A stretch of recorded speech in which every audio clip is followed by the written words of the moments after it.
여러분은 다른 사람한테 칭찬하는 게 익숙합니까?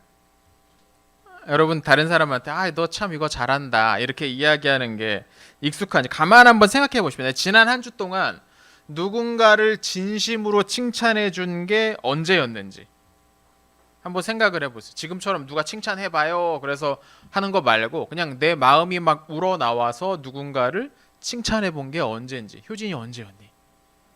알았어, 그래. 자, 요새는 다른 사람을 칭찬하는 일이 적은 것 같습니다. 아마 여러분도 그럴 겁니다. 여러분 칭찬을 잘 안 합니다.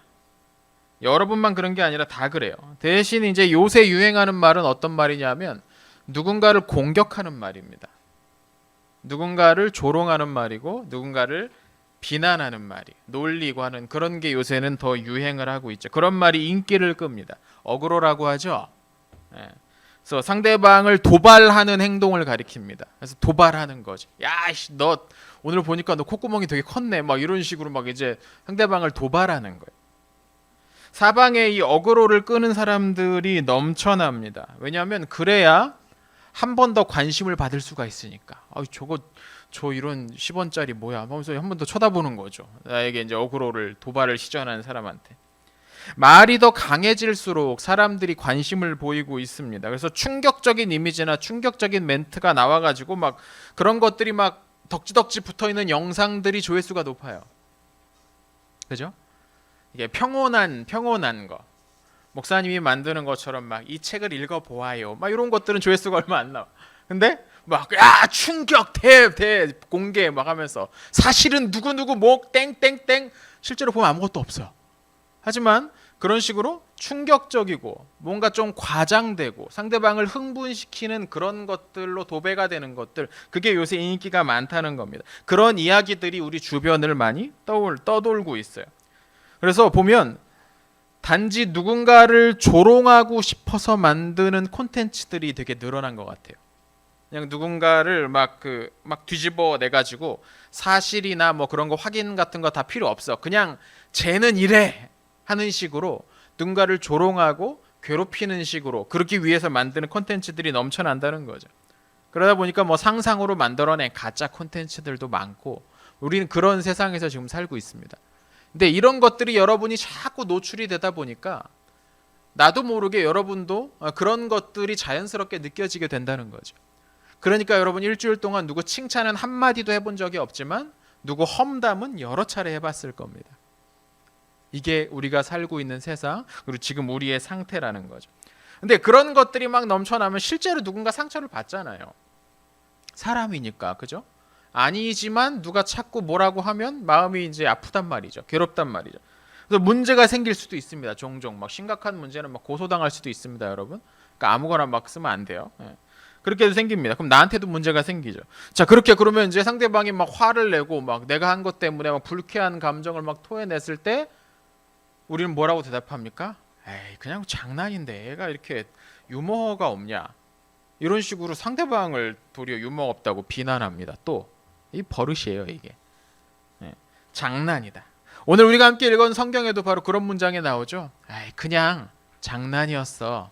이런 문장들. 이런 말 자주 하는 친구들이 있을 겁니다. 이 안에도. 그런 친구들은 오늘 주목해서 잘 들으세요. 이 뭐뭐 친구들 뭐 있잖아요. 김뭐뭐 친구들 있잖아요. 이거 잘 들어보세요. 오늘 무슨 말 하는지. 자, 오늘 우리가 함께 읽었던 이 잠언의 이 지혜자는 우리가 하는 말이 얼마나 큰 힘을 가지고 있는지를 설명을 하고 있습니다. 그래서 우리가 말을 할 때 얼마나 신중하게 해야 되는지, 말을 해야 할 때와 하지 말아야 할 때를 어떻게 구분해야 하는지, 또 말과 관련해서 다양한 교훈들을 오늘 해주고 있습니다. 근데 그냥 말하는 게 아니고 여러 가지 비유를 통해서 말해요. 이 비유가 재밌습니다. 우리 오늘 본문 19절을 보면 앞에 목사님 좀 전에 이야기했던 그 변명들이 나오죠. 다시 한번 우리 19절을 같이 한번 읽어볼게요. 시작. 지혜가 없는 사람은 자기 이웃을 속이고도 그저 장난삼아 했을 뿐이야 라고 말한다. 그저 장난삼아 했을 뿐이야. 에이, 장난인데. 이런 이야기 여러분 많이 들어봤을 겁니다. 여러분들이 이런 변명 자주 할지도 모르겠어요. 근데 이런 변명이 언제 해요? 주로 아까도 얘기했죠. 실제로 문제가 생겨버렸을 때, 내가 한 말 때문에, 내가 한 일 때문에 누군가가 굉장히 큰 어려움을 겪고 있을 때, 그럴 때 우리는 이런 변명을 합니다. 나도 그렇게 될 줄은 몰랐어. 이런 뜻이죠. 내 의도는 나쁜 게 아니었어. 여러분 정말 그렇습니까? 정말 내가 그렇게 될 줄 모르고 했을까요? 아니죠. 그렇게 되라고 한 거잖아요, 여러분. 그런 말 할 때 상대방 불쾌하라고 한 거잖아요. 상대방 어쩔 줄 몰라서 막 당황하게 만들려고 한 거잖아요. 뭘 몰라요? 일부러 그렇게 한 거면서. 의도가 없다고요? 뻥치지 마세요.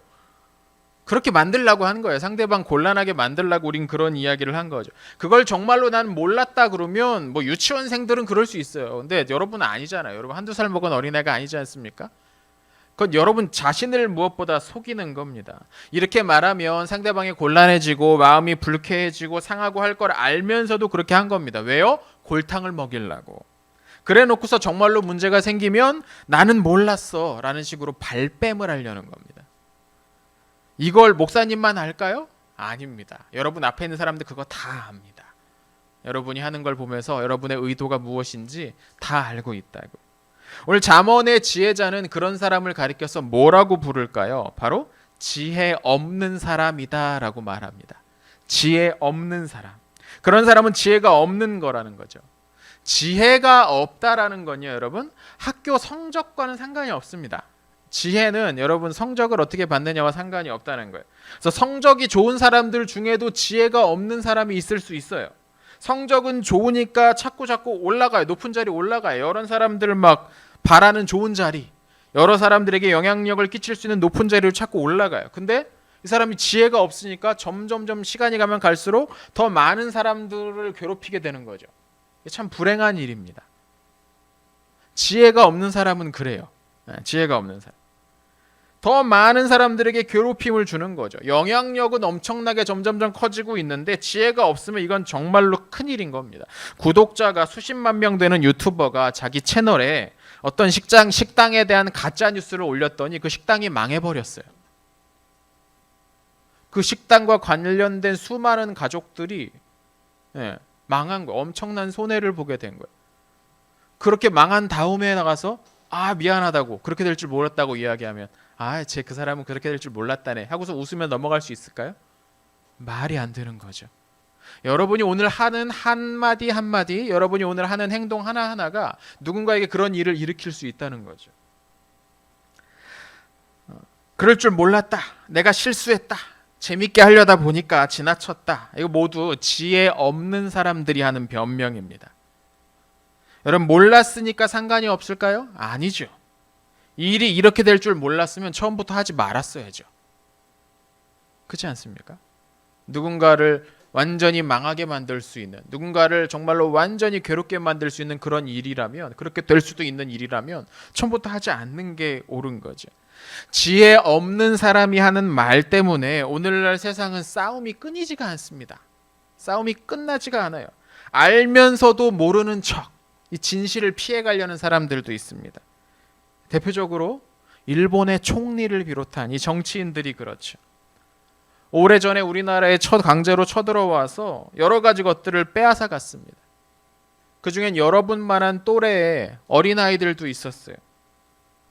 여러분 또래의 어린 소녀들이 강제로 끌려가서 성적으로 학대를 당했죠. 수많은 사람들이 강제로 끌려가서 열악한 환경에서 일하다가 죽기도 했어요. 엄청 죽었습니다. 근데 이 모든 것들이 너무나 분명한데 그런 일은 없었어, 나는 모르겠네, 모른 척하고 있어요. 심지어 피해를 당한 사람들을 조롱합니다. 니들이 좋아서 간 거 아니냐라는 식으로. 당연히 다툼이 일어날 수밖에 없죠.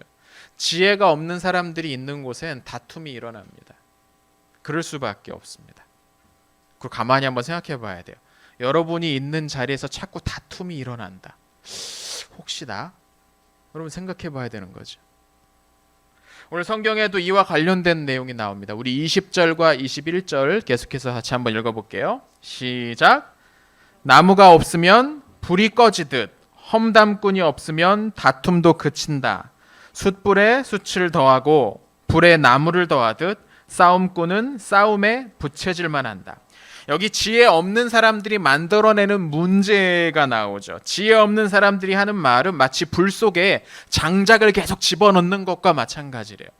이 장작을 집어넣어서 장작이 다 타버리면 불이 꺼질 텐데, 이 지혜 없는 사람은 거기다가 계속 장작을 추가하는 거예요. 연료를 더하는 거죠. 불이 꺼지지가 않는 거예요. 이 사람들은 말만 하면 곳곳에서 문제가 일어나는 겁니다. 또 이미 문제가 있는 자리에 지혜 없는 사람들이 나타나면 어떤 일이 벌어지느냐? 원래 있었던 문제가 더 커집니다.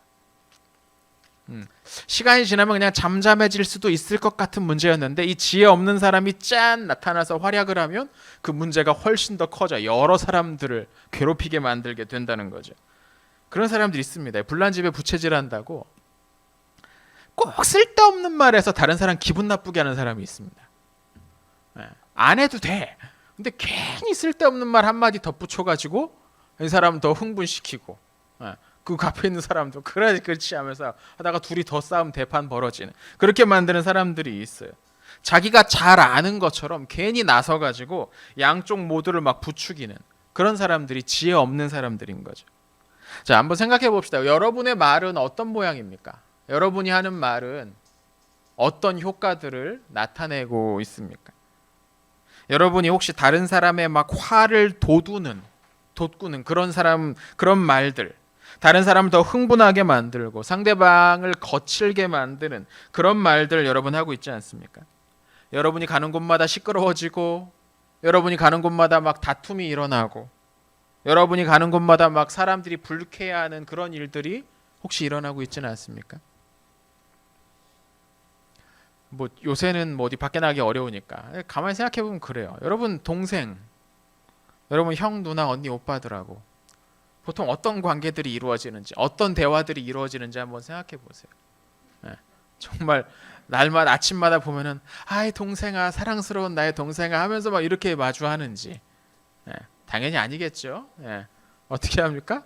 야씨 하면서 막 아침부터 막 비타민 막 C 찾고 B 찾고 막 그러고 있죠. 가만히 한번 생각해 보십시오. 앞서도 이야기했지만 지혜 없는 사람이란 성적이 좋지 않은 사람이 아니에요. 지능이 낮은 사람이 아니에요.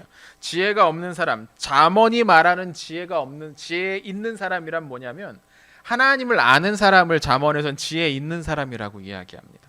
하나님이 어떤 분인지, 하나님이 어떤 일을 하셨는지를 아는 사람을 잠언에선 지혜로운 사람이라고 이야기해요. 그래서 지혜로운 사람은 하나님께 제대로 예배할 줄 알죠. 하나님이 어떤 분인지를 아니까 당연히 하나님 앞에 나와서 예배하게 되는 거예요. 그럼 반대로 지혜 없는 사람은 어떤 사람입니까? 하나님을 모르는 사람이 지혜 없는 사람이죠. 교회에는 나와 있는데 하나님을 도무지 모르는 사람, 이 사람이 지혜 없는 사람입니다. 설교는 들어봤는데 하나님의 말씀을 실제로 들어본 적은 없는 사람, 이런 사람이 지혜 없는 사람입니다. 지혜 있는 사람은 하나님과 바른 관계를 맺게 됩니다. 이런 사람들은 말이나 행동에서 자연스럽게 하나님을 닮아가게 돼요. 하나님과 자꾸 가까이 하니까 하나님을 닮아가게 되는 거예요. 이런 사람들이 있는 데서는 대체로 싸움이 멈춥니다.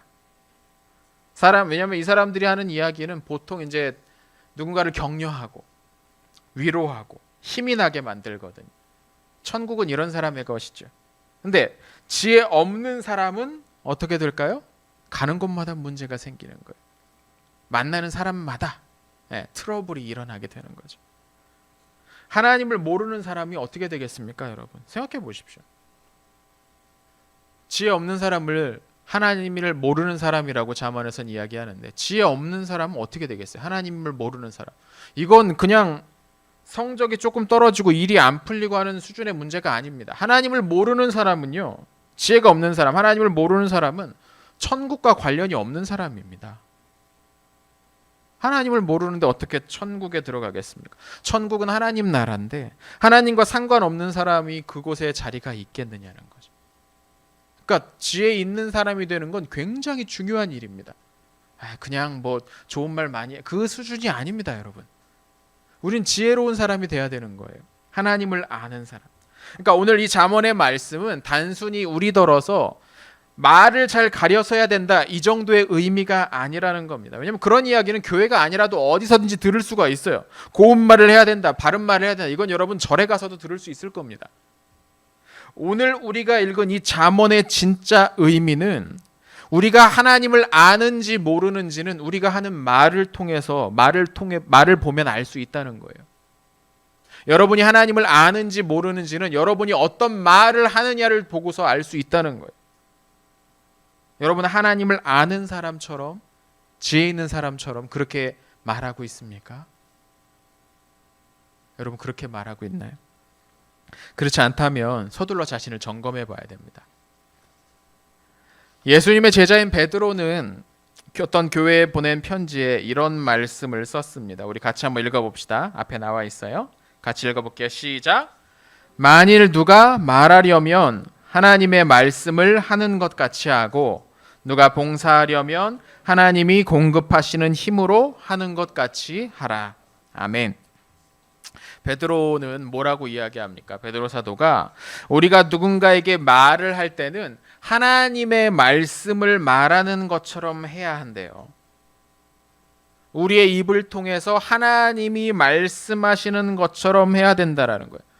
목사님 지금 마이크를 통해서 여러분에게 목소리를 크게 이야기하는 것처럼 여러 사람에게 이제 들리도록 이야기할 수 있는 것처럼 우리를 통해서 하나님의 목소리가 더 많은 사람에게 들려지는 것처럼 하나님의 마이크가 된 것처럼 이야기해야 된다는 겁니다. 여러분이 하는 말이. 하나님이 누군가를 조롱하고 괴롭히는 말씀을 하실까요? 하나님이 다른 사람의 싸움을 부추기실까요? 하나님이 누군가의 약점을 물고 늘어져서 막 그 사람을 괴롭게 만들까요? 아니죠. 그러면 우리의 입에서 나와야 되는 말도 그래야 되는 겁니다. 하나님처럼 말해야 되는 겁니다. 그럼 하나님처럼 말하려면 우리가 입만 열면 성경 말씀이 줄줄줄줄 나와야 되느냐? 그러면 좋긴 하겠는데 여러분 쉽진 않잖아요. 그렇게 되긴 쉽지 않죠. 늘 그렇게만 이야기할 수 없잖아요. 그럼 우리는 어떻게 해야 되느냐? 이 상황에서 내가 하나님이 됐다고 생각하고 하나님이 어떤 말씀을 하실까를 생각하고 이야기해야 되는 거죠. 그러려면 어떻게 해야 돼요? 평소에 하나님이 하시는 말씀에 익숙해져야죠. 민우야. 그지? 평소에 하나님이 하시는 말씀에 익숙해진 사람이 그 상황에 닥쳤을 때 하나님처럼 이야기할 수 있는 겁니다. 자연스러운 일이죠. 그러니까 여러분 우리는 성경을 끊임없이 봐야 되는 거예요. 하나님의 말씀을 끊임없이 익혀야 되는 겁니다. 하나님처럼 생각하고 하나님처럼 행동하는 것. 그러다 보면 어느새 여러분이 하나님을 닮아가게 되는 겁니다. 잠언은 그런 사람을 지혜로운 사람이라고 말하고 천국은 바로 그런 지혜로운 사람들의 것입니다. 이번 한 주 우리의 입술에서 하나님의 말씀이 막 터져 나왔으면 좋겠어요. 뭐 이상한 말 말고 그냥 여러분이 입을 열면 막 하나님의 말씀이 막 터져 나오는 거예요. 주은이가 집에 갔는데 동생을 딱 보자마자 어머 나의 동생아 어떻게 이렇게 사랑스럽니? 막 하나님이 하시는 것처럼 막 터져 나오는 거예요. 수인이가 집에 가서 오빠를 보면서 아유 이 오빠야 참 생긴 게 참 좋다 이렇게 이야기할 수 있는 거죠. 뭐 지금 떠오르지 않는다. 집에 가서 한번 곰곰이 찾아봐봐. 하나님이 이 사람에게 어떤 말씀을 하실까를 생각하면서 그 말을 좀 해보는 거죠. 처음엔 어색할 겁니다. 왜냐하면 우리의 입이 하나님의 입이 되지 않았으니까 지금은. 그런데 여러분 하루하루 연습해 나가는 게 필요합니다. 그러다 보면 하루에 1분은 하나님처럼 말할 수 있게 될 거고 늘어나면 하루에 1시간은 하나님의 말씀처럼 여러분 말할 수 있게 될 겁니다. 여러분이 날마다 그렇게 하나님을 닮아갈 때 우리가 가는 곳마다 싸움이 멈췄으면 좋겠어요. 우리가 가는 곳마다 사람들이 위로를 받았으면 좋겠어요. 우리 영도교회 중등부가 그런 걸로 유명해졌으면 좋겠습니다. 효진이 아멘? 아멘. 다 같이 아멘? 기도합시다.